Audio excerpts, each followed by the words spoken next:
Library. Don't about mail. And what I'm going to be doing is I'm going to be doing this on the fly, meaning I'm not following a scenario. I'm just having him do specific things to demonstrate. There is no objective in the end other than to demonstrate tourniquet application, needle decompression. So with that, I'm going to go ahead and start.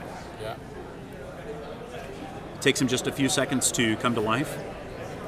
Spontaneous eye blinking, spontaneous chest excursion, pulse is palpable from head to toe. That being said, can you catch when I have him bleed? Can I catch him? No, can you catch the blood when I have him bleed? Oh, no way. No, just pull the tarp up. Oh, I see what you mean. Yeah, that's what I mean. Okay. So to make him bleed, you want to see here on the user screen, I simply touch the drop of blood. I have to specify here the type and the location of the bleed. So I want this to be an amputation, large, on the right leg. Now you see I've selected for channel 1, amputation, large, right leg. To turn the bleeding on, all I have to do is touch this.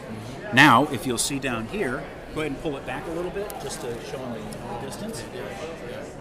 Good arterial bleed going. You see how it comes out quick, fade? Yeah, that's Now, what it shoots out. that bleed is calculating physiologic blood loss.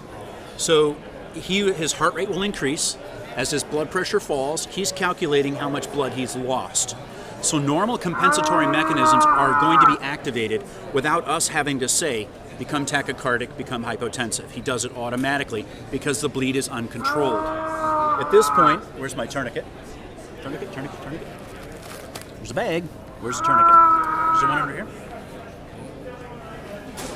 It's a black with a little like Looking for a tourniquet. looking for a tourniquet. Let's see if I can find it. He's still bleeding. He's going to start asking, why aren't you doing anything? Because the amount of time that's elapsed and how much blood he's lost, he's sensing that. Now, I don't have a tourniquet with me. Where is the tourniquet? Direct pressure, if it's applied and he's on a firm surface, they would have to apply either a knee or an elbow to create enough pressure to stop the bleeding. When a tourniquet is properly placed, everything from here to the knee, there are tourniquet sensors both on the top and the bottom of the leg that when a certain number of PSI is applied to the tourniquet, it logs it in the software that a tourniquet's been applied or bleeding has been controlled, and it turns the blood flow off. It also stops the physiologic blood loss, and it says, okay, I'm no longer losing blood. I don't have to continue spiraling downward. As he continues to spiral downward, his cardiac rhythm will change, his heart rate will continue to increase while his blood pressure falls. Any luck with a tourniquet? I'm still looking. Let me look under here. He's still bleeding. Check in that bag right there, that black bag will have it in there. Yep, pull that out.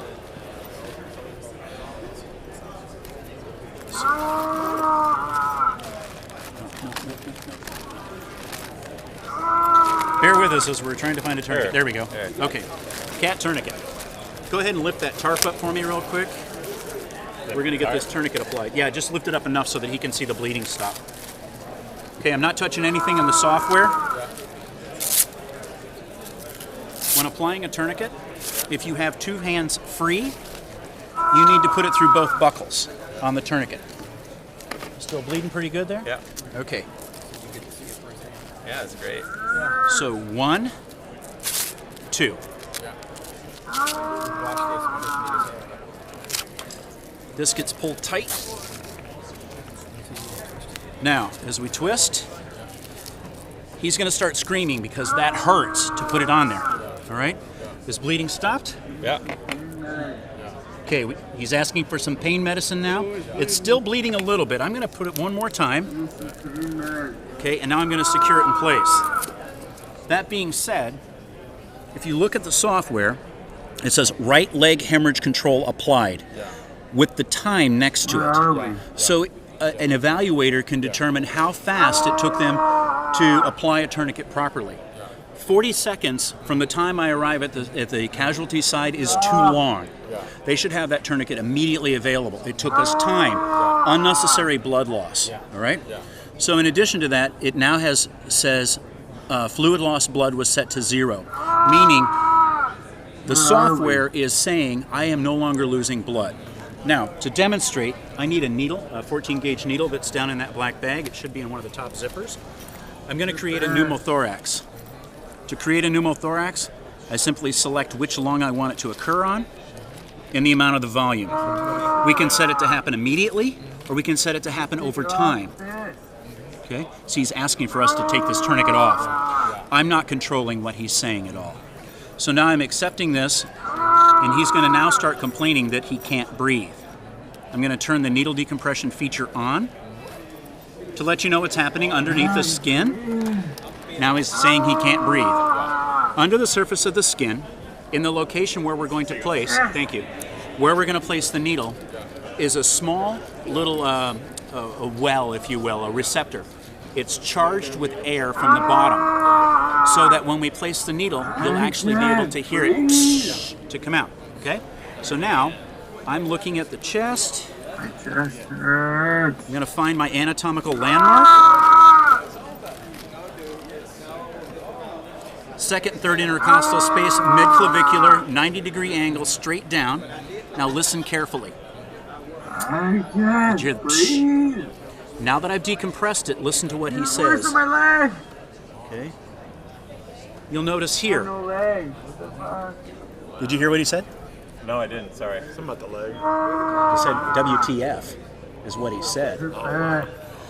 Right needle decompression performed with a timestamp, so that we can assess to determine what sequence did they do interventions. Tourniquet was appropriately placed, recognition that he was breathing properly, and then immediate decompression with a needle. All of that with timestamps so that we can later on determine, is it an individual that failed to perform properly, or is it a training issue that we need to re-emphasize how quickly to do procedures or where to store equipment so there's less time delay. All of this that I'm doing right now is done on the fly. So pre-configured scenarios can be put together based on your training needs and based on what objectives you want the students to experience. So it could be a combination of both of these happening simultaneously, and they have to determine which is the priority at that point. Obviously, stopping the bleeding is the biggest priority, but then immediately determining, is my patient having any trouble breathing? So it is a very realistic biofeedback for the student, where they're not relying on you as an instructor to say, your patient's complaining he can't breathe. He's hearing it directly from him. So it allows you to step back. Operation of this away from him is about 300 feet. So you can be away from the student and allow them to totally interact with him and not look to you for input, which really changes the way students are learning. It forces them to assess him, forces them to. You'll notice his eyes are spontaneously blinking. Given that he's in a lot of pain right now, let's give him some morphine. How about 5 milligrams? When I do that, it timestamps morphine, 5 milligrams IV administered. Now you're going to notice his eyes are going to start to close because the morphine is going to start affecting his pain. He's also going to start saying things that may be inappropriate because he's getting confused, he's getting drowsy, the eyes will start to close, he'll stop screaming eventually. His heart rate will also come down, and his respiratory rate will come down as well. As he's in less and less pain, anxiety comes down, the response system comes down as well. I'm going to give him another 5 milligrams of morphine. Morphine, another 5. Logs, another 5 milligrams, administered not quite a minute apart. Yes. So this is capturing my interventions. So if we were to start an IV and give him fluids, I would expect the student to say, I'm starting an IV of Ringer's lactate, or 0.9. And I'll ask them, how are you running that? Wide open. Okay. I can then say, crystalloids, 1 liter fluid bolus over 3 minutes, for example. And he will physiologically respond to the fluid bolus. His level of consciousness will come up. As his blood pressure equalizes, the heart rate will come down. So that's nothing you as the instructor have to figure out what would the blood pressure be if this was done. It does it for you.